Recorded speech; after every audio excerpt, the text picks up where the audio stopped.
On Guido Talks this week, we discuss Rishi's new big taxing budget. Nicola Sturgeon gets into some hot water, and lots of MPs decide to buy AirPods on the taxpayer. All that and more this week on Guido Talks. Stick about.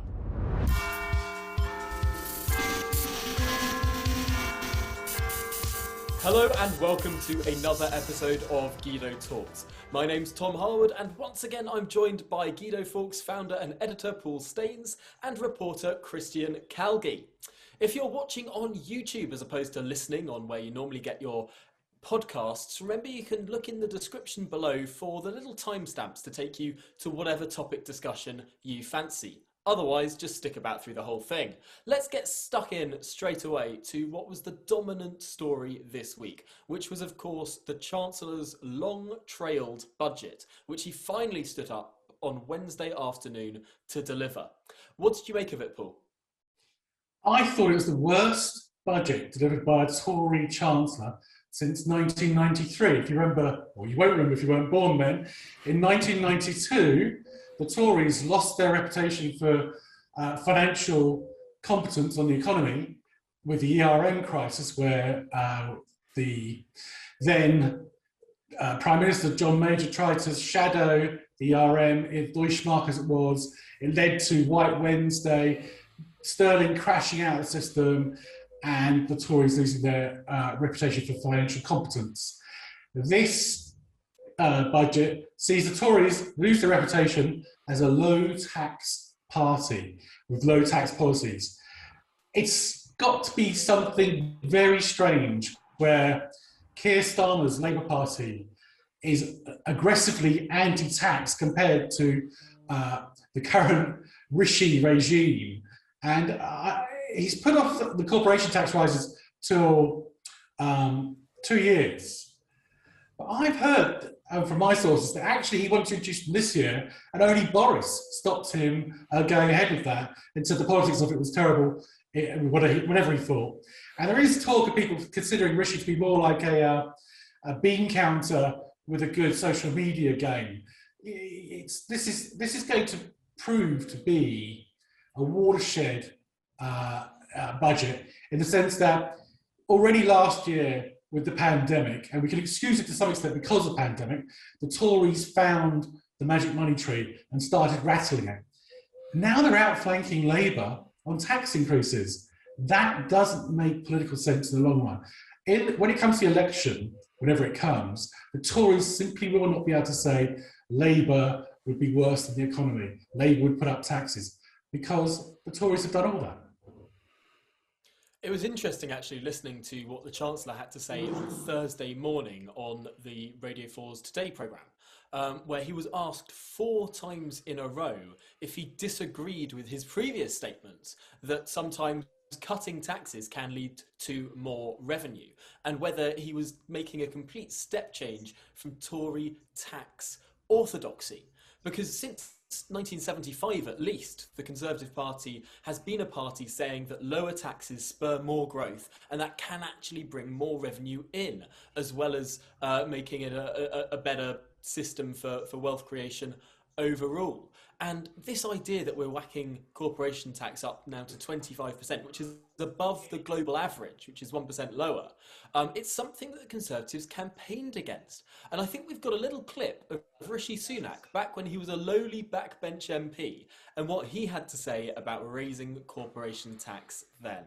I thank the Shadow Chancellor. You mentioned the election campaign. In that campaign, the opposition suggested that they would raise the rate of corporation tax in this country, a move that would damage jobs and growth. Could he confirm for the House now, is that still Labour's policy, or will you start backing British businesses? It is a tax on jobs, and he knows damn well it is. But overall, taxes now have gone back to a level last seen since the 1960s. And in fact, the last Chancellor to put up corporation tax in 1974, I think, was Dennis Healey. It's not a good situation. I don't think it's on the Tories to blame it entirely on the pandemic, because the situation was pretty bad even before the pandemic happened. And last year we pointed out that the tax burden had taken us up to the 1970s. I saw a note from the Taxpayers Alliance saying that if you look at the sustained tax burden, besides the spike in the 60s, actually we're now back to the level it was post the Second World War, when we were, the streets were full of rubble and we were rebuilding the country. It is an extraordinary burden to be paid by the next generation. And there was one little note of light in the speech that some of the think tanks picked up on. And this is what Rishi Sunak has taken to be calling a super deduction. This idea that you can write off investment off the back of your corporation tax. You can deduct it from your corporation tax receipts by a note of about 130%. Now that super deduction is to make up for the spike in corporation tax, to sort of cancel it out for those first 2 years for firms that invest quickly. And this is something that a lot of think tanks have been calling for a long time, particularly the ASI, the Adam Smith Institute, ran a campaign against it last year, calling it the factory tax, this idea that we're very punitive in this country if you want to invest in machinery, for example. Now, being able to have full expensing for machinery and the like is going to be a benefit. The problem in the budget is that falls away after 2 years. And I think there'll be a lot of Conservative MPs, particularly Conservative MPs who want manufacturing in their constituencies and all that sort of thing, who will be saying to the Chancellor, we've got to extend this beyond just 2 years, or find a way to continue this sort of full expensing so that your corporation tax hikes don't hit so hard. Well, you would have thought the logic of it would be that it would go to 100% after when the new rate comes in. I saw Paul Goodman at Conservative Home also thought that it was perhaps a ruse, and that these tax hikes, and don't forget we're talking about income tax thresholds being frozen, which effectively means that your net take-home pay goes down as inflation rises, and inflation is rising. So Paul Goodman at Conservative Home had this theory that maybe it was a sign that in 2 years' time they wouldn't implement these tax hikes and they would go for a quick election. That, coupled with the ending of the Fixed Term Parliaments Act. It could be true. I don't think so, because the situation is not going to be any better in 23 and the logic of the situation will not change. And if your belief is that putting up taxes brings in more revenue, why would you cut them? I thought the reaction in the press versus the wider country was very interesting, because across the board, I'd say the majority of the Tory press actually headlined with the tax rises, and they were very much going in heavy on the unprecedented levels of tax rises that we saw. Yet actually on the individual issues, the policies polled very well, and actually there's a lot to be said that whilst Rishi spent a very long time in the trail up to the budget from his Sunday show appearances last weekend, saying he was going to level with the country, he was going to, put the facts across, this was going to be a tough budget. A lot of it seems to have been driven by politics rather than economics, especially politics directed towards the new voters in the red wall seats. And there was a lot, by the way, of sort of showy pieces directed at especially the northeast. You've got the Treasury moving to Darlington. You've got a number of new free ports in Humberside, in Teesside. Those things will go down very well. But one does suspect that if these taxes start coming in 2023, if they're not scrapped prematurely, that those will feed through to people's pockets. And at that point, these policies, the reality of these policies, will become a hell of a lot more unpopular. Yeah, it's all very well and good to say we're just going to tax corporations, as if that doesn't affect people in how much they're paid in wages or in what they can buy in the shops in prices. Taxing corporations is taxing people. It's not some ethereal thing that doesn't affect real people's lives and real families. And while it might sound nice and it might pull well in the short term, in the long term, people feel it. George Osborne had an almost sort of addiction, I think, for all his faults, to trying to lower corporation tax to a really competitive level. Actually, if he wanted to secure that legacy, he could have actually done with changing the name of it, because, as you say, it really is one of these misnomers in the minds of the public that all it will do is hit Amazon and not not end up feeding through to jobs and to consumers. Meanwhile, north of the border, the continued Salmond Sturgeon scandal rumbled on. In fact, it was one of the most irritating news days of modern history on Wednesday, because not only was Rishi standing up in the House of Commons delivering his budget, and everyone was sort of trying to follow that, but simultaneously, Nicola Sturgeon was before the Salmond Inquiry Committee in the Scottish Parliament. Now, some cynical people might say that she timed that incredibly well, trying to make sure that more journalists' eyes weren't looking at that than absolutely needed to be. Because there were some real moments where she came under some enormous pressure, particularly with regard to who she was contradicting and whether she was contradicting people and whether she supported evidence that was before the committee or not, and whether evidence should have been brought forward earlier to the committee when it looked like her government was withholding it. There were some real moments there, particularly from Jackie Baillie, a Labour member of the Scottish Parliament, who really put her under some pressure. And during one moment, a different MSP, one of the conveners of the committee, had to remind her that Alex Salmond wasn't on trial. He's been found innocent, rightly or wrongly, by a legal trial. This commission is looking into the Sturgeon government and Nicola Sturgeon's own actions in terms of how she responded to Alex Salmond. He's not on trial, she is. Great behaviour on the part of Alex Salmond, and that is just... First Minister. It's generally, it was 5 SNP ministers. And can I remind you, Alex Salmond is a key witness to this inquiry.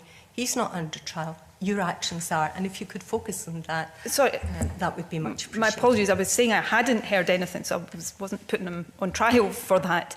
So Sturgeon appeared in front of the committee on Wednesday. It followed an incredibly tumultuous Tuesday evening where the breaking news rolled on well into the late of the day, when the Conservatives in Scotland formally called for Sturgeon to resign and have now said they will be tabling a vote of no confidence in Sturgeon, which was an incredible sort of ramping up of tensions, because it was only that morning that they'd been focusing their efforts on threatening a vote of no confidence in the Deputy First Minister to try and get these further legal papers released. And these papers were released, and one of the most damning findings was the Scottish Government's legal officers really saying that they should not proceed with the case because it is a waste of time.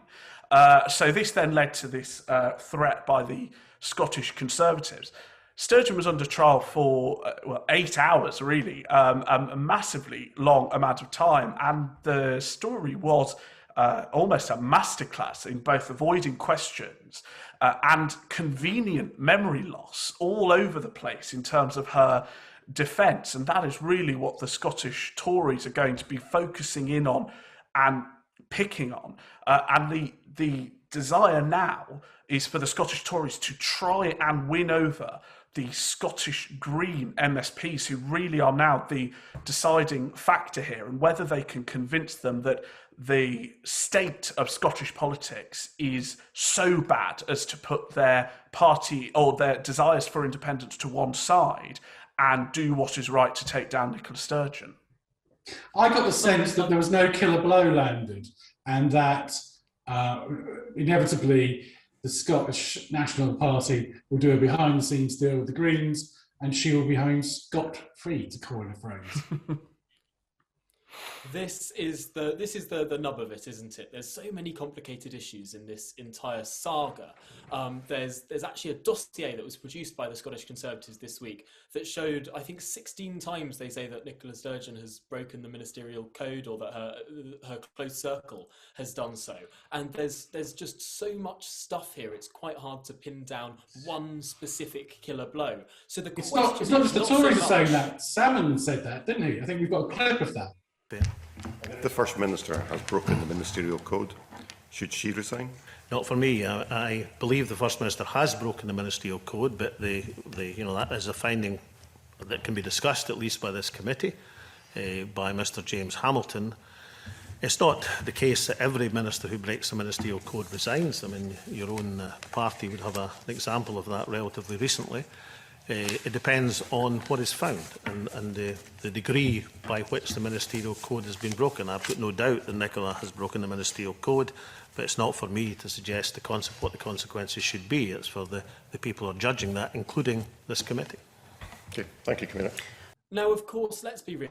Nicola Sturgeon is not going to stop being First Minister before the election.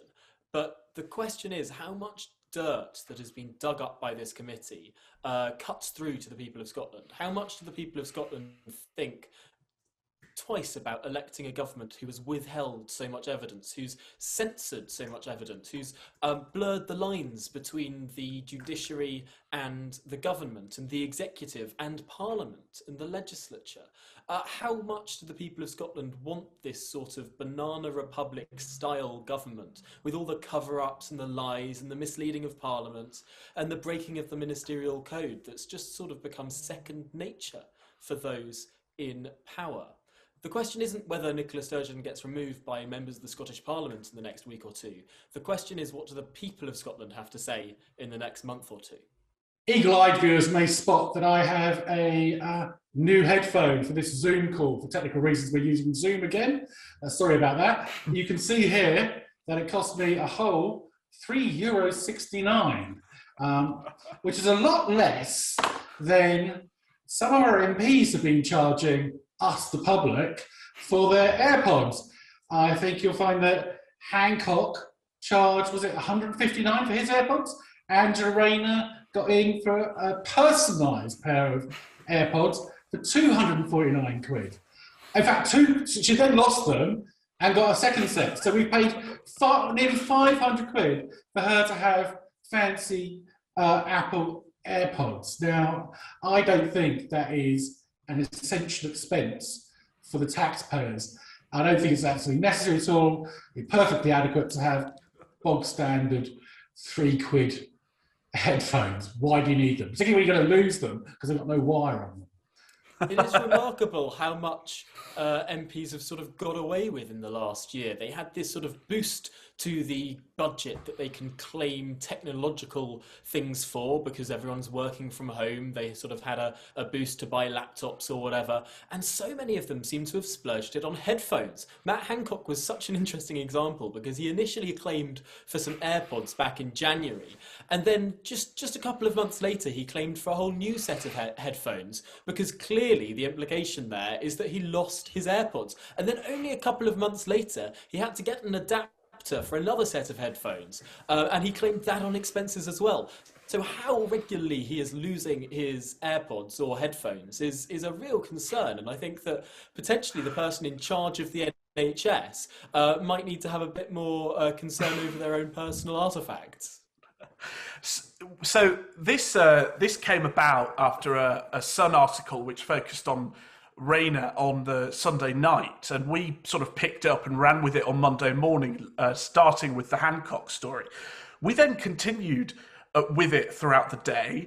We found a member of the Shadow Cabinet, the ridiculous-sounding Shadow Minister for Peace and Disarmament, Fabian Hamilton, is the godfather of this because he has managed to spend $4,000 on Apple product in about 2 months.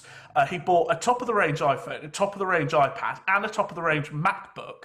And by the way, he has a history of this because he, in 2009, spent $14,000 on 13 Apple computers in 4 years, which, even by my standards, is a lot. We then found Peter Bone also bought AirPods back in 2019. The Telegraph, who were also investigating this story, got to the figure of £40,000 in a year spent by MPs on Apple product. Most incredibly of all, I think, has to go to Barry Gardner, who managed to spend £1,700 on an iPad, and it took the combination of me and Harry York at the Telegraph to try and work out exactly how he'd managed to spend this much, and it was maxed out on everything. This was a professional iPad, should be used by video editors and software engineers. this guy is probably at best reading a couple of PDFs on it a day and managed to spend £1,700 on an iPad. Genuinely incredible. I couldn't spend this much expenses if you ask me to. Incidentally, viewers and listeners should know that when MPs lose their seats, they are allowed to keep all their kit. And it has not been unusual for MPs who are retiring to order a whole load of kit, including photography equipment, as a going away present to themselves when they retire. And all on the taxpayer. That's what we really have to drive home here. This is money that is being taken away from hard-working people in jobs that pay a hell of a lot less than MPs get, and who, if they work for a large company where they're lucky enough to be given a company laptop, let's be real about the restrictions that laptop faces. It's not theirs. Very, very often they'll have to sort of hand it back when they leave the job, or not be able to use it for personal means, whereas MPs have absolutely no restrictions over what they do with their tech that they get off the taxpayer, on top of their enormous taxpayer-funded salaries. It's a scandal. Exactly. And one of the key points of the expenses scandal, of course, this isn't flipping houses and paying for mortgages and duck houses and all that. It's quite technical and niche. But the key point was that they're on 80k a year. Ordinary people out in the country, they take home their wage. They have to pay for their luxuries, for their food, for their travel out of that wage. Now, MPs already get a huge amount of help with second flats and travel to and from a constituency. If they need headphones, fine, but they do not need £250 AirPod Pros paid for by the taxpayer. They can do with Paul's €3.50 headphones, and if they want to get better ones, they can pay for them out of their own pocket. Penny Mordaunt's had an interesting week and has been in our spotlight throughout the week. On Friday, the government finally conceded to describing pregnant people as mothers, expectant mothers, and women. And this was, of course, because the Attorney General, Suella Braverman, is going on maternity leave, and at present there's no law to allow a female minister to take maternity leave. So this has been going through the House of Lords. The House of Lords finally forced the government into a U-turn to get these amendments through, stop using this gender-neutral language. And it was during the government's accepting of these House of Lords amendments that Penny Mordaunt made quite an interesting statement on transgender policy, Paul. Yeah, can we see that now? But let me say, in proposing them from this dispatch box, that trans men are men, trans women are women, and great care has been taken in the drafting of and the accepting of these amendments to ensure that that message has been got across. So she very carefully used that language, which is that trans men are men and trans women are women, because that is the rallying call of all the wokerati, and I have to say I include Tom in this as well. And that is not the official position of the government. And I had to double check that because you never know, it could have changed, but I put in a call and they said, no, that is not the official position. And in fact, off the record, they hinted that combining this with her recent meeting with the Muslim Council of Britain, an organisation that is too radical for the government to meet with and has been boycotted by successive Tory administrations going back a decade, she's basically signing her resignation statement, so to speak, and is going out on a sort of as a progressive martyr. I think it's quite interesting that they are tolerating it, and it's kind of an open secret that she's going in the reshuffle, and this is her way of saying to everyone involved. Well, if she does go in the reshuffle, she's already got a second job lined up, because we had a reader get in contact with us while visiting GP services in France and spotted a poster telling residents to get HPV screening. Oddly, the poster included the model of Penny Mordaunt's parliamentary portrait.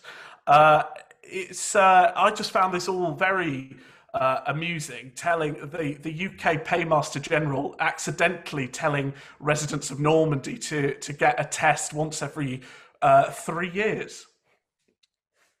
I suppose those images must be royalty-free. They're put up on the Parliament website. So I wonder how many more obscure countries around the world have just decided to take random MPs to use to advertise their product or service. It sounds like an absolute bargain to save on hiring real models. I seem to remember, bizarrely, a picture of Douglas Alexander being on an Indian tailor's sign outside, sort of badly photoshopped. And I never saw Douglas Alexander as a great wearer of a suit, but that happened quite a few years ago. I might try and dig that out. Sadiq Khan launched his mayoral re-election campaign on Thursday. The Tories were, of course, briefing against it. They released this policy audit claiming he'd broken 56% of his promises. I'm not going to say that got cut through, but what did get cut through were the events at the Sadiq Khan launch, in which a group of protesters angry about low traffic neighbourhoods gate crashed the event and forced Sadiq to find shelter in a cafe that he had launched it by. It was a complete farce. He had to. I think in the end he was holed up in that cafe for an hour, and then managed to escape, run past the protesters, and jump into a car. One thing we did note is that, of course, you're not allowed to sit or stand for a prolonged period inside a cafe. And also, I've just seen that the photographer Stephen Russo has posted a photograph of Sadiq Khan grabbing his coffee inside without a face mask. So there were a number of issues, none of which Sadiq's increasingly large PR team will be particularly happy about. Of course, it depends on the day of the week whether he was being a hypocrite or not. If he would have stayed beyond 10 p.m. rather than just an hour in that, I think on Tuesday he was in favour of the curfew, but then on Wednesday he was against the curfew, and before then he wanted the government to introduce it, but then he criticised the effects of it. He's been a real consistent man on the issue of coronavirus restrictions in London.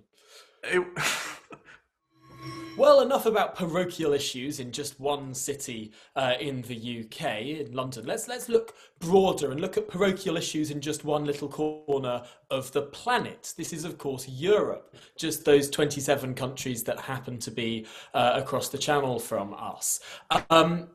Something to do with Brexit this week came up when David Cameron was appearing before the Joint Committee on Intelligence and Security, of course, in front of MPs and Lords, and he was being questioned on sort of strategic thinking, on how he ran his 10 years in Number 10, and a Labour MP from Bristol decided to ask him about the EU referendum and sort of get in a snarky comment about wasn't that great strategic thinking.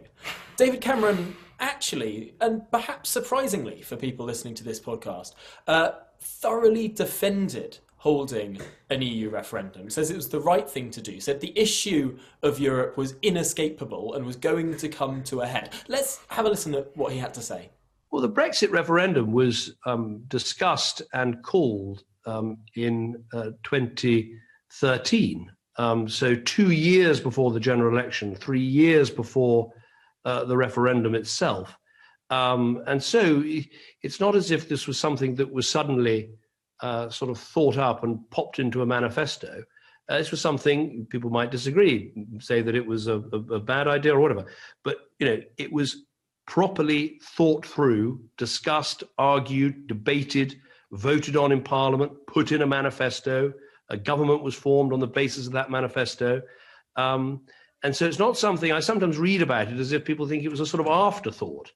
As I say, I think it was January 2013, the announcement of holding a referendum before the halfway point of the next Parliament was made. And unlike some policies, that wasn't popped into a manifesto at the last minute. That was a good 2 years before the election.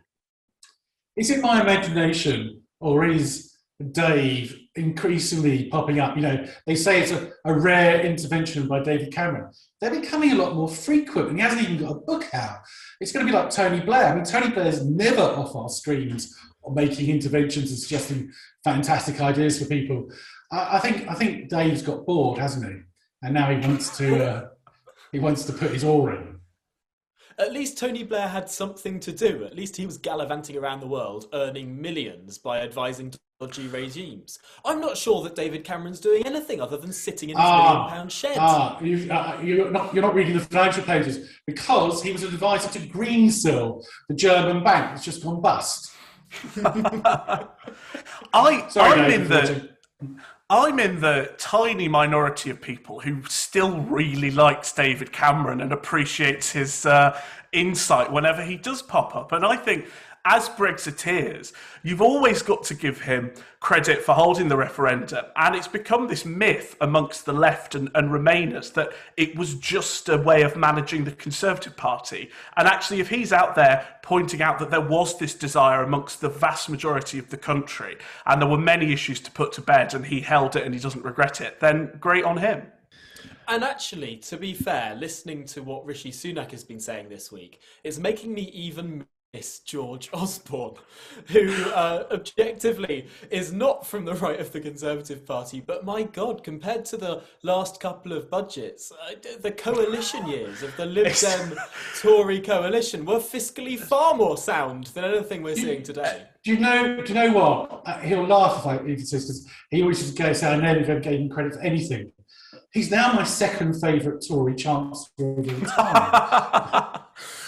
After Nigel Lawson, George Osborne, I now think did quite a good job. It's been quite an odd sort of walk down memory lane this week. It's been like a political version of This Was Your Life for the Tory party, because we've had all sorts of people coming out of the woodwork. We had David Cameron at a select committee. We've had George Osborne on tax. We've had Philip Hammond making an appearance out of absolutely, nowhere.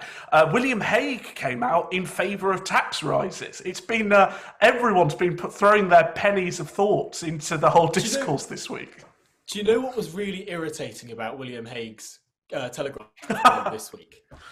He tried to justify raising taxes off the back of a budget that Pitt the Younger put forward in the late 1790s. However, 3 days before, in that very same paper, I had written an article saying that we should follow what Pitt the Younger did 10 years before then, when he cut duties on alcohol, on tea, on tobacco and everything, and he sliced down those duties and basically eliminated smuggling and rose the revenues. And yet William Hague has found a different budget where he happened to raise some taxes. That was scurrilous. Well, William Hague has, of course, written a biography on William Pitt, and perhaps the royalties are drying up, so he needed to elbow him into an article this week. If we return briefly to the budget to finish on, Rishi had a very dry budget, and no jokes at all, and we do know he can give as good as he gets on that front. Keir Starmer tried. Unfortunately, the COVID social distancing means that any politician trying jokes in the Commons at the moment falls flat on their face. It was Brent-esque, and we put together a viewer discretion compilation of Keir Starmer's worst jokes at the budget. Thank you, Madam Deputy Speaker. After 11 months in this job, it's nice finally to be standing opposite the person actually making decisions in this government. I'm sure this budget will look better on Instagram. In fact, this week's PR video cost the taxpayer so much I was half expecting to see a line in the OBR forecast for it. It's clear the Chancellor is now betting on a recovery fuelled by a consumer spending blitz. In fairness, if my next-door neighbour was spending tens of thousands of pounds redecorating their flat, I'd probably do the same. Yet the Chancellor focused today on returning to subsidising 95% of mortgages. Now, I know what you're thinking. I've heard that somewhere before. Maybe it was because the Prime Minister announced it 5 months ago in his conference speech. No, I don't think anybody heard that. I remember now, it's what Osborne and Cameron came up with in 2013. This budget also fell far short of what was needed to support the self-employed and freelancers, unless, of course, you're one of the Chancellor's photographers. I am cringing from hearing him rustle his papers to a completely empty chamber. And even the people that were there weren't even politely tittering. That was a flop, leaving aside any of the content. The delivery was poor. Well, that's all we've got time for on this week's Guido Talk. So thank you once again for sticking with us for this whole episode. Remember, you can catch us on YouTube as a video podcast or wherever you normally get your podcasts as an audio podcast. That's Apple Podcasts, Google Podcasts or Spotify. Remember that we'll be back again next Friday. Thanks again for sticking about and we'll see you next week.